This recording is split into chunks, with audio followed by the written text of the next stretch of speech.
2023 সালের জানুয়ারি মাসে new York থেকে একটি রিপোর্ট প্রকাশিত হয়েছিল, আর সেই রিপোর্ট ভারতের সবচেয়ে শক্তিশালী বিজনেস এম্পায়ারকে কাঁপিয়ে দিয়েছিল। $150 বিলিয়ন মাত্র কয়েকদিনে বাজার থেকে হাওয়া হয়ে গিয়েছিল। কিন্তু সেই রিপোর্টের পর কি হয়েছে সেটাই আসল গল্প। তদন্তকারী সংস্থা তদন্ত করেছে কিন্তু কোনো ফলাফল নেই। আদালত নির্দেশ দিয়েছে কিন্তু বাস্তবে কার্যকর হয়নি। আমেরিকা গ্রেপ্তারি পরোয়ানা জারি করেছে কিন্তু ভারত তার জন্য দরজা খুলেনি, এবং সবচেয়ে ভয়ঙ্কর সত্যিটি এখনো সংবাদ মাধ্যমে আসেনি। আর আজ আমরা সেই গল্পটাই জানবো, যে গল্প শুধু একটি কোম্পানির নয়, একটি পুরো সিস্টেমের। আর সেটা জানতে আমাদের একটু ফ্ল্যাশব্যাকে যেতে হবে।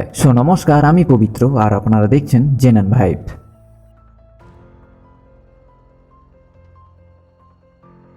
2014 সালের কথা। ভারতের তখন নির্বাচনী মৌসুম। লক্ষ লক্ষ মানুষ পরিবর্তনের স্বপ্ন দেখছে। আর সেই সময় গুজরাট থেকে দিল্লির দিকে উড়ে যাচ্ছে একটি বিমান, আর সেই বিমানে বসে আছেন ভারতের future prime minister Narendra Modi. কিন্তু তিনি যে বিমানটিতে করে যাচ্ছিলেন, সেই বিমানটি কার ছিল জানেন? গৌতম আদানির। দুজনেই গুজরাটি, আর দুজনেরই একটাই স্বপ্ন, দিল্লি। তার পরের এক দশকে যা ঘটবে তা ভারতের কর্পোরেট ইতিহাসের এক অভূতপূর্ব বিষয়। আদানি গ্রুপের মার্কেট ক্যাপ 2014 থেকে 2022 পর্যন্ত প্রায় 45 গুণ বৃদ্ধি পেয়েছে। কিন্তু এই বৃদ্ধির পেছনে আসলে কি ছিল? প্রতিভা নাকি প্রোটেকশন? সমুদ্র বন্দর থেকে বিমানবন্দর, কয়লা থেকে সৌরশক্তি, রক্ষা থেকে মিডিয়া, একের পর এক আদানি গ্রুপ শুধু বড় হয়নি, সরকারের প্রতিটি বড় চুক্তিতে তাদের নাম উঠতে শুরু করলো। এবং সেটাই প্রথম প্রশ্ন তুলেছিল। 2017 সাল আহমেদাবাদের আদালতে একটি মামলা দায়ের হলো দ্য ওয়াইর পত্রিকার বিরুদ্ধে, সাংবাদিক পুরঞ্জয় গুহ ঠাকুরতার বিরুদ্ধে। কারণ তারা আদানি গ্রুপের ব্যবসায়িক লেনদেন নিয়ে প্রশ্ন তুলেছিলেন। কিন্তু এটা ছিল সবে শুরু মাত্র।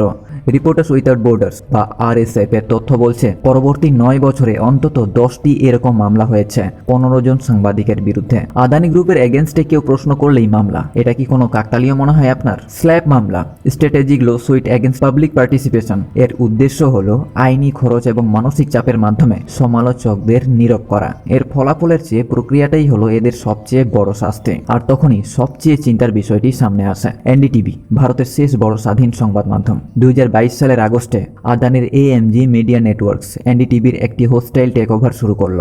এরপর ধীরে ধীরে এনডিটিভির প্রতিষ্ঠারা চলে গেলেন, সিনিয়র সাংবাদিকেরা পদত্যাগ করলেন। রবিশ কুমার, যার নাম ভারতীয় সাংবাদিকতার ইতিহাসে স্বর্ণাক্ষরে লেখা, তিনি বললেন, সাংবাদিকতা মরে গেছে। একটি মানুষের হাতে যখন সমুদ্র বন্দর আছে, বিমানবন্দর আছে, কয়লা আছে এবং এখন টেলিভিশন চ্যানেলও আছে, তখন সত্য কোথায় বাঁচবে? আর এই প্রশ্নের উত্তর খুঁজতেই 2023 সালে একটি বোমা ফেটেছিল। 2023 সালের 24 জানুয়ারি নিউ ইয়র্কের একটি ছোট্ট গবেষণা সংস্থা হিডেনবার্গ রিসার্চ 106 পৃষ্ঠার একটি ফরেন্সিক রিপোর্ট প্রকাশ করল। রিপোর্টের শিরোনাম ছিল সহজ, কিন্তু বিষয়বস্তু ছিল বিস্ফোরক। শেয়ার কারসাজি, হিসাবে জালিয়াতি, 38টিরও বেশি মরিশাস সেল কোম্পানি। আর এই সেল কোম্পানিগুলোর সাথেই যুক্ত ছিলেন বিনোদ আদানি, গৌতম আদানির বড় ভাই, যার নাম সাধারণত সংবাদ মাধ্যমে আসে না, যিনি দুবাই থেকে সমস্ত কাজ করেন, যাকে কেউ চেনে না, কিন্তু তার মাধ্যমে বিলিয়ন বিলিয়ন ডলার ঘোরাফেরা করেছে। হিডেনবার্গের অভিযোগ ছিল মূলত ওভার ইনভয়েসিং থেকে offshore shell company, Mauritius fund vehicle, stock parking, FPI রুটে লিস্টেড এন্টিটিতে ফেরত 4 দেশের ভারত, UAE, BVI, মরিশাস আইনি ফাঁকফোকর একত্রিত করে ডিজাইন করা থট স্কিম। রিপোর্ট প্রকাশের পর মাত্র কয়েকদিনে আদানি গ্রুপের বাজার মূল্য কমে গেল $150 বিলিয়ন। চলমান FPO অর্থাৎ শেয়ার ইস্যু বাতিল করতে হলো। আদানির এত বড় পতন এত দ্রুত। কিন্তু আদানি গ্রুপের পাল্টা বক্তব্য কি ছিল? তারা বললেন এটা ভারতের বিরুদ্ধে ফরেন অ্যাটাক। তারা বললেন এটা দেশের উন্নতির গল্পকে থামিয়ে দেওয়ার ষড়যন্ত্র। আর ভারতের একটি বড় অংশের মিডিয়া সেই বক্তব্যটাই তুলে ধরলো। কিন্তু এখানে একটা সমস্যা আছে। হিডেনবার্গের অভিযোগের পর আরো 40টিরও বেশি স্বাধীন আন্তর্জাতিক সংস্থা এর তদন্ত করছে। OCCRP, organised crime and corruption reporting project, banking document পর্যালোচনা করে দেখেছে যে ফান্ড ম্যানেজাররা সরাসরি আদানি কোম্পানির কাছ থেকে ট্রেডের নির্দেশনা পেয়েছিলেন। সুইজারল্যান্ডের ফেডারেল প্রসিকিউটরের অফিস একটি ক্রিমিনাল তদন্ত শুরু করেছে। $310 মিলিয়ন বেশি অ্যামাউন্ট ফ্রিজ করা হয়েছে সুইস অ্যাকাউন্ট থেকে। $310 মিলিয়ন, এটা কিছুই না বলে উড়িয়ে দেওয়া যায় না। DRI, directorate of revenue intelligence, 2014 সালেই একটি রিপোর্ট তৈরি করেছিল, যেখানে আদানির পাওয়ার ইকুইপমেন্ট ওভার ইনভয়েসিং এর মাধ্যমে অর্থ পাচারের বিস্তারিত রিপোর্ট ছিল। সেই রিপোর্ট সাউথ কোরিয়া, দুবাই এবং মরিশাস পর্যন্ত মানি ট্রেল ট্র্যাক করেছিল। সেই ফাইলগুলো সরকারি আর্কাইভে আছে, কিন্তু কাউকে এখনো চার্জ করা হয়নি। এবার প্রশ্ন হলো, সেবি কি করলো তাহলে? সেবি অর্থাৎ securities and exchange board of India, ভারতের শেয়ার বাজারের নিয়ন্ত্রক, যার কাজ ছিল এই বিষয়গুলো নিয়ে তদন্ত করা। কিন্তু তারপর যা ঘটলো তা শুনলে আপনার মনে একটাই প্রশ্ন আসবে, 2020 সালের অক্টোবর সেবির নিজস্ব আর্লি ওয়ার্নিং সিস্টেম একটি সংকেত দিল। আদানের শেয়ারে অস্বাভাবিকভাবে বিদেশি বিনিয়োগের প্যাটার্ন ধরা পড়ল। এরপর ভিতরে ভিতরে একটি তদন্ত শুরু হলো। সেই তদন্ত 3 বছর ধরে চলল, কিন্তু কোনো ফলাফল বের হলো না। এরপর 2023 সালে সুপ্রিম কোর্ট বিষয়টি নিজের হাতে তুলে নিল এবং একটি বিশেষজ্ঞ কমিটি নিয়োগ করা হলো। আর সেই কমিটির রিপোর্টে একটি বাক্য ছিল যা পড়লে গায়ে কাটা দেয়: সেবি ড্রেও এ ব্ল্যাঙ্ক, অর্থাৎ সন্দেহজনক বিদেশি ফান্ডগুলোর আসল মালিককে তা খুঁজে বের করতে সেবি ব্যর্থ হয়েছে। এই একটি বাক্যে বছরের পর বছরের তদন্তের পরিণতি লুকিয়ে আছে। মরিশাসের ফান্ড স্ট্রাকচার ইচ্ছাকৃতভাবে এমনভাবে তৈরি করা হয়েছিল যাতে প্রতিটি স্তরে পরিচয় লুকানো যায়। 4টি দেশের আইন ব্যবস্থা একসাথে ব্যবহার করলে কোনো একটি দেশের নিয়ন্ত্রক একা পুরো ছবি দেখতে পাবে না। আর এটাই ছিল মরিশাসের ফান্ড স্ট্রাকচারের মূল উদ্দেশ্য। কিন্তু সত্যিকারের ধাক্কাটা এলো 2024 সালে। জুন থেকে আগস্ট একজন হুইসেল ব্লোয়ার একটি বিস্ফোরক তথ্য ফাঁস করলেন এবং হিডেনবার্গ সেই তথ্যটি প্রকাশও করল। আর এখানেই গল্পটা হঠাৎ অনেক অন্ধকার হয়ে গেল। আর সেই অভিযোগটা হলো সেবির চেয়ারপারসন মাধবী পুরী বুচ এবং তার স্বামী ধুবল বুচ তারা নিজেরাই সেই মরিশাস ফান্ড স্ট্রাকচারে বিনিয়োগ করেছিলেন। যে ফান্ড নিয়ে তদন্ত করার কথা ছিল সেবির নিজের, সেই ফান্ডেই যুক্ত ছিলেন সেবির প্রধান ব্যক্তিরা। আইপিই প্লাস ফান্ড 1 মরিশাস কাঠামো বিনোদ আদানের সাথে যুক্ত, কিন্তু সেবি প্রধান মাধবী বুচ সব অস্বীকার করলেন। এরপর সেবি হিডেনবার্গকে শোকজ নোটিশ পাঠালো, কিন্তু সেই নোটিশে একটি অদ্ভুত বিষয় ছিল। কোনো তথ্যগত ভুলের অভিযোগ ছিল না, শুধু ডিসক্লোজার কোয়েবিলস, অর্থাৎ তথ্যগুলো ভুল ছিল না, শুধু বলার ধরনটা আপত্তিকর ছিল। যখন একটি নিয়ন্ত্রক সংস্থার প্রধান নিজেই সন্দেহের মধ্যে থাকেন, তখন হুইসেল ব্লোয়ারদের কোনো নিরপেক্ষ কর্তৃপক্ষ থাকে না যার কাছে যাওয়া যায়। এই নো ওয়্যার টু গো পরিস্থিতিই হলো সবচেয়ে শক্তিশালী নীরবতার অস্ত্র। ভয় দেখিয়ে নয়, বরং বের হওয়ার পথটাই বন্ধ করে দিয়ে। এরপর মার্চ 2025 সালে মাধবী বুচ পদত্যাগ করলেন, নতুন চেয়ারপারসন নিয়োগ হলো। এরপর সেপ্টেম্বর 2025 সালে সেবি তার চূড়ান্ত আদেশ জারি করলো। আর ফলাফল, মূল অভিযোগগুলো নট এস্টাবলিশ। 3 বছরের তদন্ত, কিন্তু কোনো ফলাফল আর বের হলো না। কিন্তু বিশ্বের অন্য প্রান্তে ততদিনে অনেক কিছু ঘটে গেছে এবং সেই ঘটনাটি ঘটেছিল নভেম্বরের 1 রাতে ব্রুকলিনে।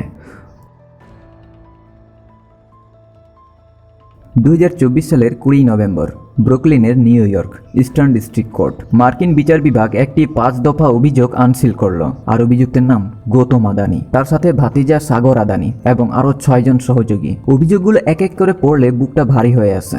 সিকিউরিটিজ ফ্রড মানে শেয়ার বাজার কেলেঙ্কারি, ওয়ায়ার ফ্রড টেলিযোগের মাধ্যমে প্রতারণা, ফরেন করাপ্ট প্র্যাকটিস অ্যাক্ট লঙ্ঘন, অবস্ট্রাকশন অফ জাস্টিস বিচার প্রক্রিয়ায় বাধা দেওয়া।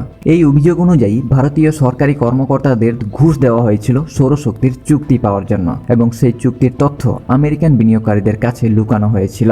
এফসিপিএ ফরেন করাপ্ট প্র্যাকটিস অ্যাক্ট, এটি একটি মার্কিন আইন যা আমেরিকান বাজারে তহবিল সংগ্রহকারী বিদেশি কোম্পানির দুর্নীতির উপরেও প্রযোজ্য হয়। আর যেহেতু আদানি গ্রুপ মার্কিন বাজারে বন্ড ইস্যু করেছিল, আর সেটাই তাদের মার্কিন আইনের আওতায় এনেছে। আর সেই একই দিনে কেনিয়ার প্রেসিডেন্ট উইলিয়াম রুটো একটি ঘোষণা করলেন, নাইরোবির বিমানবন্দর এবং পাওয়ার ট্রান্সমিশন লাইন নিয়ে আদানির সাথে $1.85 বিলিয়ন এবং $736 মিলিয়ন চুক্তি বাতিল করলেন। কেনিয়ার প্রেসিডেন্ট বললেন ওই অভিযোগগুলো বিবেচনায় নেওয়া হয়েছে। একদিনে আদানির একটি বিমানবন্দর চুক্তি উড়ে গেল। কিন্তু ভারত কি করলো? ভারত মুখে কুলুপ দিল। মার্কিন সেকের সিভিল সমন্স 2বার পাঠানো হয়েছে আদানি এক্সিকিউটিভদের কাছে। 2বারই ভারত সেই সমন্স ডেলিভার করতে অস্বীকার করেছে। একটি দেশ যখন আন্তর্জাতিক আইনি প্রক্রিয়ায় সহায়তা করতে অস্বীকার করে, তখন সেটা আর শুধু একটি ব্যবসায়িক মামলা থাকে না, সেটা হয়ে যায় রাষ্ট্রীয় সিদ্ধান্ত। আর এই রাষ্ট্রীয় সিদ্ধান্তের পেছনে কি আছে সেটা বুঝতে হলে আমাদের লয়্যালটি আর্কিটেকচারটাকে ভালো করে বুঝতে হবে। এই গল্পের সবচেয়ে গভীর রহস্যটি সংখ্যায় নেই, রহস্যটি লুকিয়ে আছে মনোবিজ্ঞানে।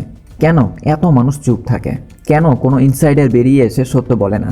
কেন এত বড় একটি নেটওয়ার্ক এত বছর ধরে অক্ষত অবস্থায় থাকে? এর উত্তরটি সহজ নয়, কিন্তু একবার বুঝলে সবকিছু স্পষ্ট হয়ে যায়। আদানি সাম্রাজ্যের আনুগত্য 3টি স্তরে কাজ করে। রক্তের বন্ধন, পরিবারের সদস্যরা মূল পদে আছে।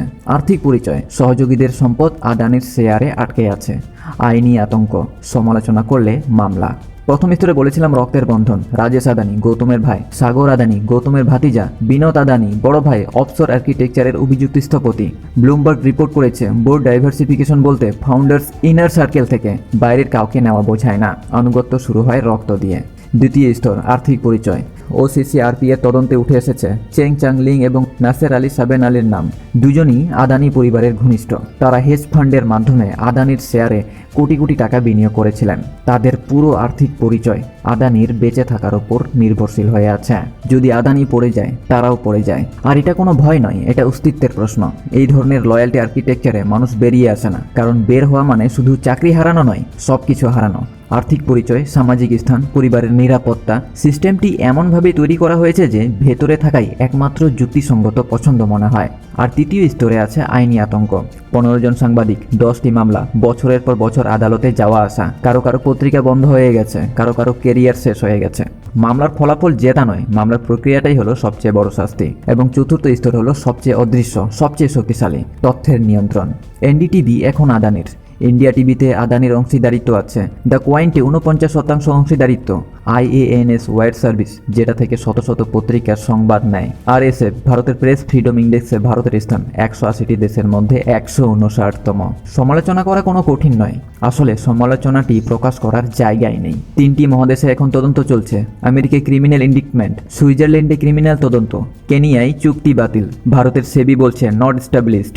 এই বৈপরীত্য কি শুধু দৃষ্টিভঙ্গির পার্থক্য নাকি অন্য কিছু? এখন মে 2026 সাল। US ডোজের ক্রিমিনাল ইন্ডিকমেন্ট এখনও অ্যাক্টিভ, তদন্ত চলছে। সুইজারল্যান্ডের সুইস প্রসিকিউটরেরও তদন্ত চলছে। ডজনেরও বেশি সেবি মামলা পেন্ডিং অবস্থায় আছে। DRI এর সেই ফরগটেন ফাইলস এখনও আর্কাইভে আছে। 3টি দেশের আদালতে ছড়িয়ে আছে প্রমাণ, কিন্তু একটি দরজা এখনও বন্ধ।